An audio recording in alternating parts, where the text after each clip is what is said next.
আয়াত ৭৯ وَمِنَ اللَّيْلِ فَتَهَجَّدْ بِهِ نَافِلَةً لَكَ عَسَىٰ أَن يَبْعَثَكَ رَبُّكَ مَقَامًا মাহমুদা। অনুবাদ: আর রাতের কিছু অংশে তাহাজ্জুদ আদায় করুন, এটা আপনার জন্য অতিরিক্ত। আশা করা যায় আপনার রব আপনাকে প্রতিষ্ঠিত করবেন প্রশংসিত স্থানে। ফাসলাইন গ্যারিলা। ৩ তাফসির।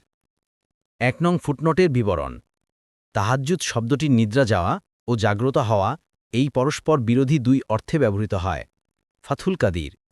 আয়াতের অর্থ এই যে রাত্রির কিছু অংশে কুরআন পাঠসহ জাগ্রত থাকুন, কেননা বিহি এর সর্বনাম দ্বারা কুরআন বোঝানো হয়েছে। ফাথুল কাদির। আর কুরআন পাঠসহ জাগ্রত থাকার অর্থ সালাত পড়া। এ কারণেই শরীয়তের পরিভাষায় রাত্রিকালীন সালাতকে তাহাজ্জুদ বলা হয়। সাধারণত এর অর্থ এরূপ নেওয়া হয় যে কিছুক্ষণ নিদ্রা যাওয়ার পর যে সালাত পড়া হয় তাই তাহাজ্জুদের সালাত। হাসান বসরি বলেন, এশার পরে পড়া হয় এমন প্রত্যেক সালাতকে তাহাজ্জুদ বলা যায়। ইবনে কাসির। তবে প্রচলিত পদ্ধতির কারণে কিছুক্ষণ নিদ্রা যাওয়ার পর পড়ার অর্থেই অনেকে তাহাজ্জুদ বুঝে থাকেন। সাধারণত রাসূলুল্লাহ সাল্লাল্লাহু আলাইহি ওয়াসাল্লাম ও সাহাবায়ে কিরাম শেষ রাত্রে জাগ্রত হয়ে তাহাজ্জুদের সালাত পড়তেন, তাই এভাবে পড়াই উত্তম। তাহাজ্জুদের সালাতের ব্যাপারে বহু হাদিসে অনেক ফজিলত বর্ণিত হয়েছে। এক হাদিসে বলা হয়েছে, রাসূলুল্লাহ সাল্লাল্লাহু আলাইহি ওয়াসাল্লাম বলেছেন, রমজানের সাওমের পর সবচেয়ে উত্তম হল আল্লাহর মাস মুহররমের সাওম, আর ফরজ সালাতের পর সবচেয়ে উত্তম সালাত হল রাতের সালাত। মুসলিম ১১৬৩। ২ নং ফুটনোটের বিবরণ। নাফেলা শব্দের আভিধানিক অর্থ অতিরিক্ত। এ কারণেই যেসব সালাত দান সাদাকা ওয়াজিব ও জরুরি নয়, করলে সওয়াব পাওয়া যায় এবং না করলে গোনাহ নাই, সেগুলোকে নফল বলা হয়।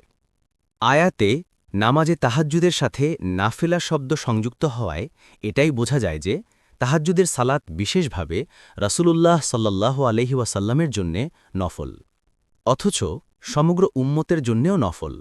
এজন্যই কোনো তাফসিরবিদ এখানে নাফেলা শব্দটিকে উম্মতের ওপর তো শুধু ৫ ওয়াক্ত সালাতই ফরজ, কিন্তু রাসূলুল্লাহ সাল্লাল্লাহু আলাইহি ওয়াসাল্লামের উপর তাহাজ্জুদও একটি অতিরিক্ত ফরজ।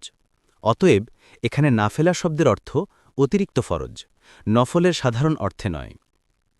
আবার কোনো মুফাসসির বলেন, এখানে নাফেলা শব্দটি তার সাধারণ অর্থ অতিরিক্ত অর্থেই ব্যবহৃত হয়েছে। তখন অর্থ হবে, আপনার যাবতীয় পূর্ব ও পরের গুনাহ মাফ হয়ে যাওয়ার কারণে আপনার জন্যে তাহাজ্জুদের সালাত অতিরিক্তই রয়ে গেল। ইবনে কাসির। আপনার উম্মাতের জন্য সেটার প্রয়োজনীয়তা হল গুনাহ মাফ পাওয়া, কিন্তু আপনার জন্য তা মর্যাদা বৃদ্ধিকারক।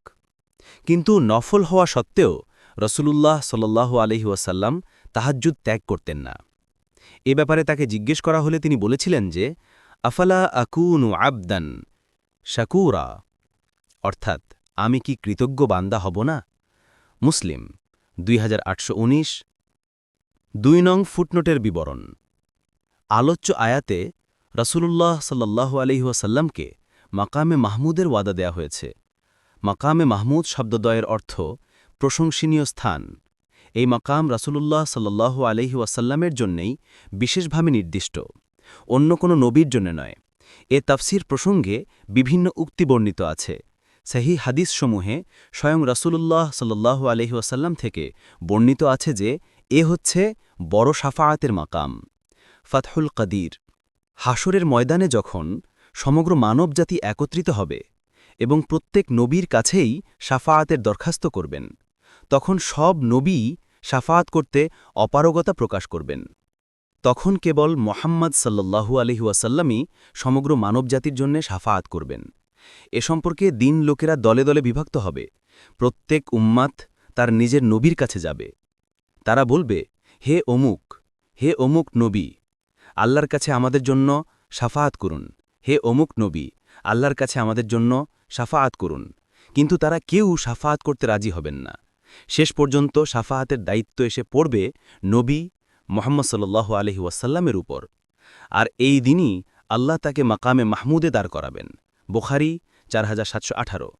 অপর এক হাদিসে রসূলুল্লাহ সাল্লাল্লাহু আলাইহি ওয়াসাল্লাম বলেছেন, যে ব্যক্তি আজান শোনার পর বলবে, আল্লাহুম্মা রাব্বা হাযিহি দাওয়াতি তাম্মাতি ওয়াস-সালাতিল কাইমাতি আতি মুহাম্মাদানিল ওয়াসিলাতা ওয়াল ফদিলাতা ওয়াবআথহু মাকামান মাহমুদানিল্লাযী ওয়া'আদতাহ, তার জন্য আমার শাফাত হালাল হয়ে যাবে। বুখারী 4719। অন্য এক হাদিসে রাসূলুল্লাহ সাল্লাল্লাহু আলাইহি ওয়াসাল্লাম থেকে বর্ণিত তিনি এই আয়াতে মাকামুম মাহমুদ তথা প্রশংসিত স্থান সম্পর্কে বলেছেন, এটা শেষ স্থান যেখান থেকে আমি আমার উম্মতের জন্য শাফায়াত করব। মুসনাদে আহমদ 2441 এবং 528।